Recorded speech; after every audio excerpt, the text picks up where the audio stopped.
Hello दोस्तों, स्वागत है आपका हमारे YouTube channel target point with Meenakshi में। दोस्तों, आज हम लोग केंद्रीय शिक्षक पात्रता परीक्षा सितंबर 2015 के प्राइमरी लेवल के आए हुए प्रश्न पत्र में से हिंदी के प्रश्नों को हल करेंगे। तो चलिए वीडियो शुरू करते हैं। निर्देश दिया है, नीचे दिए गए गद्यांश को पढ़कर पूछे गए प्रश्नों के सबसे उचित उत्तर वाले विकल्प को चुनिए।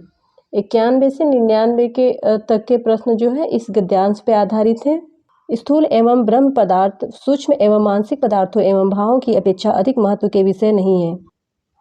जो व्यक्ति रचनात्मक कार्य करने में समर्थ है उसे भौतिक स्थूल लाभ अथवा प्रलोभन न तो लुभाते हैं और न ही प्रोत्साहित करते हैं। विश्व में विचारक 10 में से एक ही व्यक्ति होता है जिसमें भौतिक महत्वाकांक्षाएं अल्पज्ञ होती। पूंजी का रचयिता कार्ल मार्क्स जीवन भर निर्धनता से जूझता रहा। राज्याधिकारियों ने सुकरात को मरवा डाला, पर वह जीवन के अंतिम क्षणों में भी शांत था, क्योंकि वह अपने जीवन के लक्ष्य का भली भांति निर्वाह कर चुका था। यदि उसे पुरस्कृत किया जाता, प्रतिष्ठा के अंबारों से लाद दिया जाता, परंतु अपना काम न करने दिया जाता, तो निश्चय ही वह अनुभव करता कि उसे कठोर रूप से दंडित किया गया है। ऐसे अनेक अवसर आते हैं जब हमें बाह्य सुख सुविधाएं आकर्षित करती हैं, वे अच्छे जीवन के लिए आवश्यक लगने लगती हैं, किंतु महत्वपूर्ण यह है कि क्या हमने जीवन का उद्देश्य प्राप्त कर लिया है। यदि इसका उत्तर हाँ है तो बाह्य वस्तुओं का अभाव नहीं खलेगा, और यदि नहीं है तो हमें अपने को भटकने से बचाना होगा और लक्ष्य की ओर बढ़ाना होगा। ये थे गद्यांश। इससे संबंधित प्रश्न है। पहला प्रश्न है, विचारकों की एक विशेषता यह है कि उनमें महत्वाकांक्षाएं नहीं होती, भौतिक महत्वाकांक्षाएं कम होती हैं, पद प्रतिष्ठा प्राप्त करने की इच्छा होती है, रचनात्मक कार्य करने की क्षमता होती है। तो इसमें आपका सही आंसर हो जाएगा भौतिक महत्वाकांक्षाएं कम होती हैं। अगला प्रश्न देखते हैं। सुकरात को अपना काम न करने देने की स्थिति कठोर दंड जैसी प्रतीत होती है, क्योंकि वह अंतिम क्षणों में भी शांत था। वह जीवन के कार्य समाप्त कर चुका था। वह स्थूल प्रलोभनों की अपेक्षा नहीं करता था। उसे जीवन का उद्देश्य प्राप्त करने से रोक दिया गया होता। तो इसमें आपका सही आंसर हो जाएगा, उसे जीवन का उद्देश्य प्राप्त करने से रोक दिया गया होता। जब उसे जीवन के उद्देश्य प्राप्त करने से रोक दिया गया होता तो उसे लगता है कि हमें अधिक दंड मिला है। चलिए अगला प्रश्न देखते हैं। मनुष्य को बाहरी सुख क्यों लुभाते हैं? आराम के लिए, संपन्नता के लिए, भरे पूरे जीवन के लिए, अच्छे जीवन के लिए। तो इसका सही आंसर हो जाएगा अच्छे जीवन के लिए। अगला प्रश्न देखते हैं। जो व्यक्ति रचनात्मक कार्य करने में समर्थ है, वाक्य में रेखांकित वाक्य के स्थान पर कौन सा शब्द प्रयुक्त नहीं किया जा सकता? सामर्थ्यवान, क्षमतावान, सक्षम या शक्तिशाली। तो इसमें आपका सही आंसर हो जाएगा शक्तिशाली। चलिए अगला प्रश्न देखते हैं। प्रतिष्ठा के अंबारों से लाद दिया जाता। रेखांकित वाक्य का तात्पर्य है, रेखांकित वाक्य है अंबारों से, तो भार से, ढेर से, आभार से या कृतज्ञता से। तो इसका सही आंसर हो जाएगा ढेर से। अगला प्रश्न देखते हैं।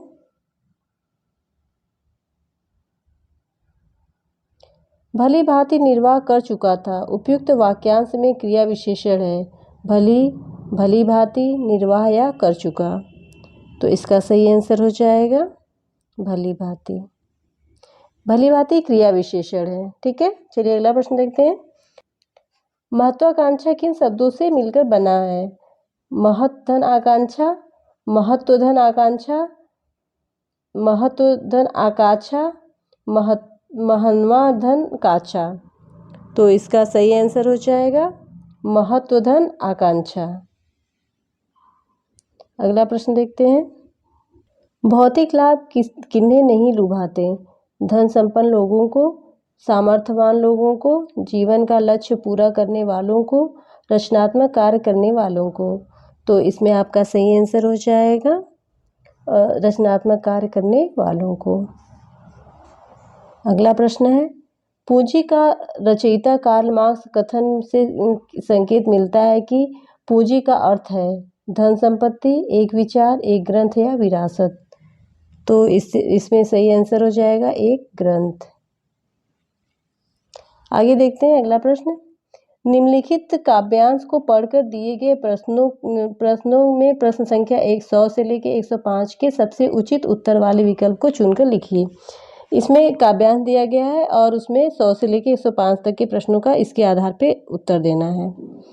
रोना और मचल जाना भी क्या आनंद दिखाते थे, बड़े बड़े मोती से आंसू जयमाला पहना, मैं रोई माँ काम छोड़कर आई मुझको उठा लिया, झाड़ पोंछ कर चूम चूम गीले गालों को सुखा दिया, आ जा बचपन एक बार फिर दे दे अपने निर्मल शांति, व्याकुल व्यथा मिटाने वाली वह अपनी प्राकृति विसराती, वह भोली सी मधुर सरलता, वह प्यारा जीवन निष्पाप, क्या फिर आकर मिटा सकेगा तू मेरे मन का संताप, मैं बचपन को बुला रही थी बोल उठी बिटिया मेरी, नंदन वन सी फूल उठी वह छोटी सी कुटिया मेरी। बहुत ही सुंदर वाक्यांश है। तो इसमें 100 से लेके 105 तक के प्रश्नों का आंसर देना है इसी के आधार पे। तो पहला प्रश्न है इसमें, व्याकुल व्यथा मिटाने वाली में प्रयुक्त अलंकार है यमक, रूपक, उपमा या अनुप्रास। तो इसमें आपका सही आंसर हो जाएगा अनुप्रास। अगला प्रश्न है, बचपन शब्द है संज्ञा, विशेषण, क्रिया विशेषण या सर्वनाम। तो इसमें आपका आंसर हो जाएगा संज्ञा। अगला प्रश्न देखते हैं, नंदन वंशी फूल उठी व छोटी सी कुटिया मेरी का भाव है। ऑप्शन है, छोटी सी कुटिया बड़ी हो गई, कुटिया सुंदर हो गई, कुटिया में आनंद उमड़ उठा, कुटिया में शांति छा गई। तो इसका आंसर हो जाएगा कुटिया में आनंद उमड़ उठा। अगला प्रश्न देखते हैं, मिटा सकेगा तू मेरे मन का संताप, उक्त पंक्ति में तू किसे कहा गया है, बच्चे को, बचपन को, कवि को या पाठक को। तो इसमें आपका आंसर हो जाएगा बचपन को। कवित्री अपने बचपन को क्यों बुलाना चाहती है, अपनी माँ की याद में, अपनी बिटिया की याद में, बचपन के आनंद की याद में या बचपन के खेलों की याद में। तो इसका आंसर हो जाएगा बचपन के आनंद की याद में। अगला प्रश्न है, बच्चों की आंखों से निकलते आंसुओं को देखकर क्या अनुभूति होती है, कष्ट की, सुख की, विजय की या प्यार की। तो इसमें आंसर है प्यार की।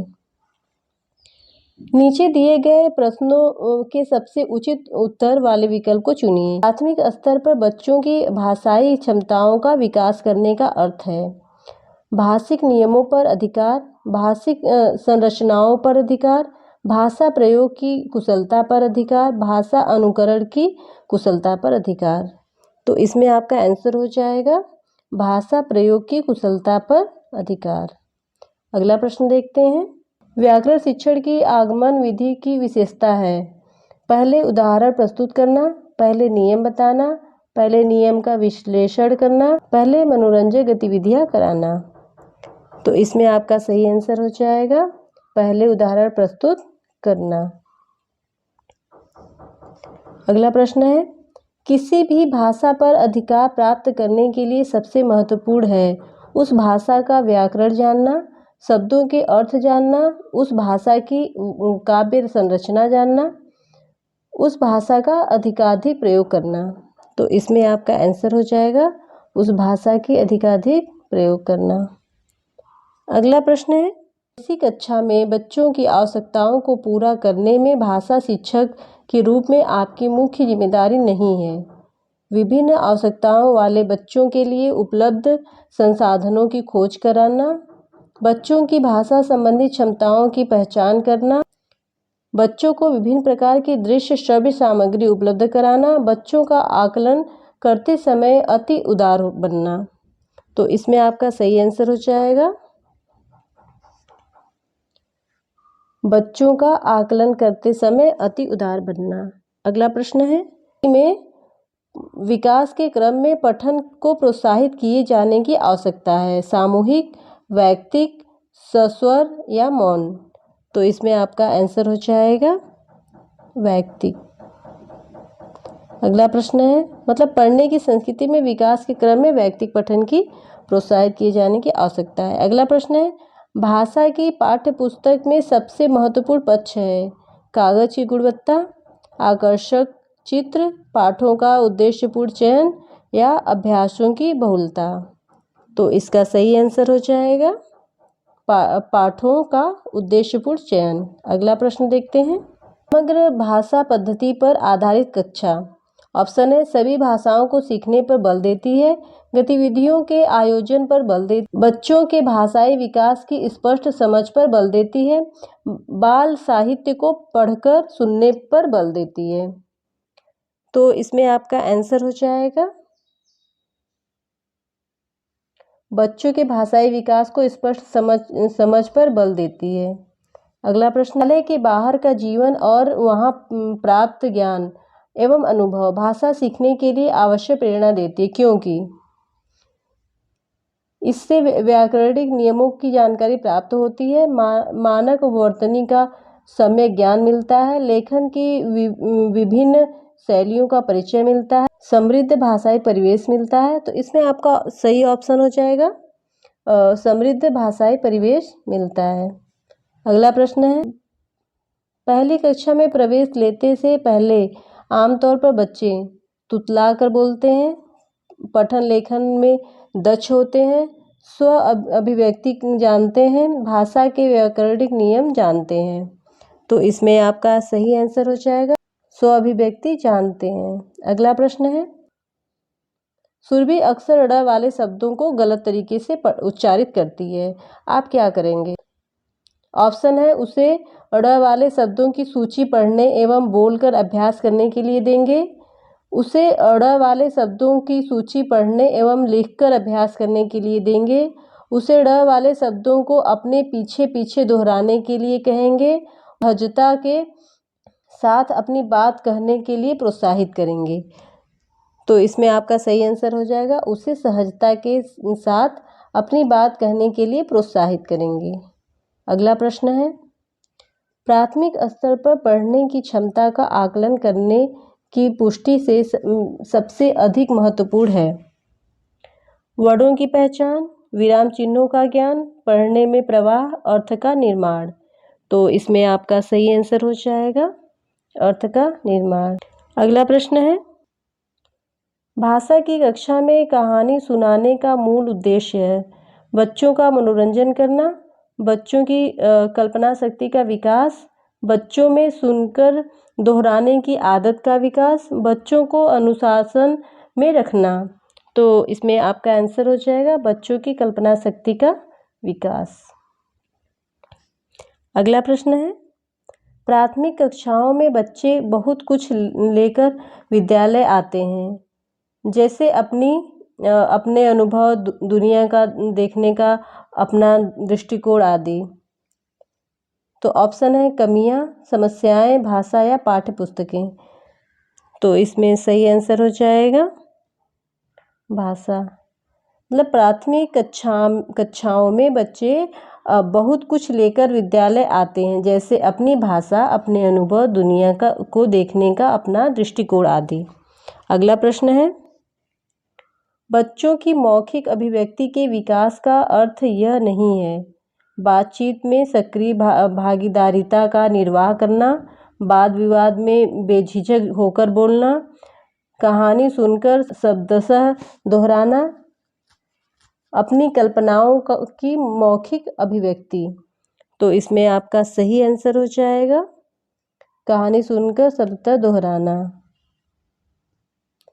अगला प्रश्न है,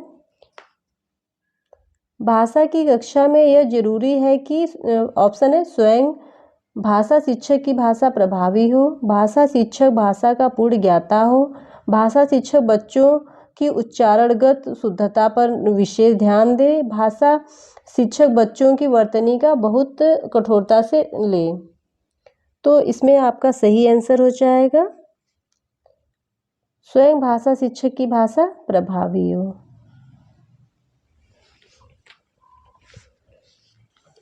दोस्तों, ये थे सीटेट सितंबर 2015 में आए हुए प्राइमरी लेवल के प्रश्न पत्र का हिंदी पोर्शन का हल। अगर आपको मेरा वीडियो पसंद आया तो इसे लाइक करें, शेयर करें, सब्सक्राइब करें, साथ ही बेल आइकन को भी प्रेस कर दें। मिलते हैं अगले वीडियो में, तब तक के लिए धन्यवाद।